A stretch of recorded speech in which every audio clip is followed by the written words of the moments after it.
June 4ஆம் தேதி வரவிருக்கிற தேர்தல் முடிவுகள்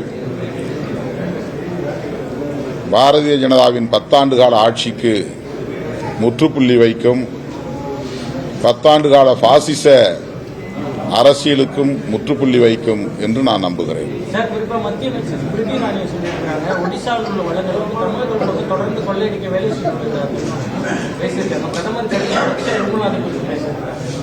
மதவாதத்தை பேசி அவர்களால் மக்களிடத்தில் ஆதரவை பெற முடியாத நிலையில் இப்போது இனவாதத்தை உயர்த்தி பிடிக்கிறார்கள். ஒடிசா மாநிலத்தில் அவர்கள் பேசுகிற இனவாத அரசியல் எடுபடாது. நவீன் பட்நாயக் அவர்களுக்கு ஆதரவாக இருப்பதைப் போல நடித்துக் கொண்டே அவருக்கு எதிரான ஒரு அரசியல் முடிவை பாஜக எடுத்து பேசி வருகிறது. இது அந்த மாநிலத்தில் அவர்களுக்கு எதிராகத்தான் போய் முடியுமே தவிர அவர்களுக்கு எந்த வகையிலும் ஆதரவாக அமையாது.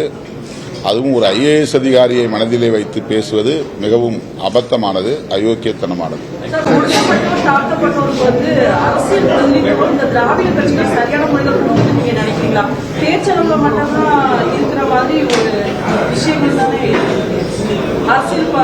ஏதாவது நீங்க குறிப்பா கேளுங்க, வேகா கேட்காதீங்க. எதையாவது சொல்லி கேளுங்க, ஏதாவது சொல்லி இந்த ஒரு ஈவெண்ட்டை சொல்லி கேளுங்க. பொதுவா திராவிட கட்சிகள் இப்படி இருக்கா அப்படின்னு கேட்கக்கூடாது. பிரதமர் என்ன சொல்லியிருக்காருன்னா இந்தியா கூட்டணியில இலக்கு இல்ல, குழப்பம் தான் இருக்குன்னு பிரதமர் மோடி சொல்லியிருக்காரு.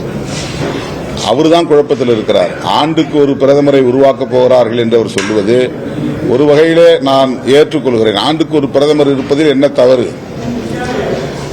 இந்தியா கூட்டணி கட்சிகள் ஒருங்கிணைந்த கருத்தோடு, ஒருமித்த கருத்தோடு ஆண்டுக்கு ஒரு பிரதமரை வைத்தாலும் ஆட்சி நிர்வாகம் உறுதியாக இருக்கும், அதாவது கட்டுக்கோப்பாக இருக்கும். அது இன்னும் ரொம்ப டெமோக்ராட்டிக்கான ஒரு அப்ரோச் தான். ஆண்டுக்கு ஒரு பிரதமர் வருவதில் தவறே இல்லை. அப்படி வந்தால் அதை வரவேற்கவும் அதை அங்கீகரிக்கவும் நாங்கள் தயாராக இருக்கிறோம்.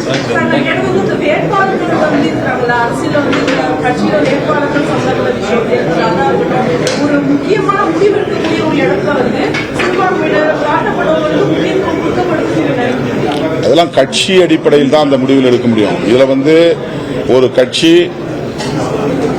சமூக நீதியை ஏற்றுக்கொண்டாலும் கூட அந்த கட்சியில் யார் யார் எப்படி ஆரம்பத்திலிருந்து பணி செய்திருக்கிறார்கள், பங்காற்றியிருக்கிறார்கள், அவர்களை தேர்வு செய்வதன் மூலம் அவர்களின் வெற்றி உறுதி செய்யப்படுமா, அவர்களுக்கு வாக்குகளை மக்கள் வாக்காளர்கள் அளிப்பார்களா என்பதையெல்லாம் கணக்கில் கொண்டுதான் முடிவு செய்வார்கள். அது அந்தந்த கட்சியின் உட்கட்சி விவகாரம். கட்சியின் கொள்கை, கட்சியின் கட்டமைப்பு, கட்சியின் நிலைப்பாடு, கட்சியினுடைய இலக்கு, இதையெல்லாம் கவனத்தில் கொண்டு அவர்கள் எடுக்கிற முடிவு. அது அவர்களுக்கான சுதந்திரம். இந்த கேள்விக்கு அந்தந்த கட்சி தான் பதில் சொல்ல வேண்டும்.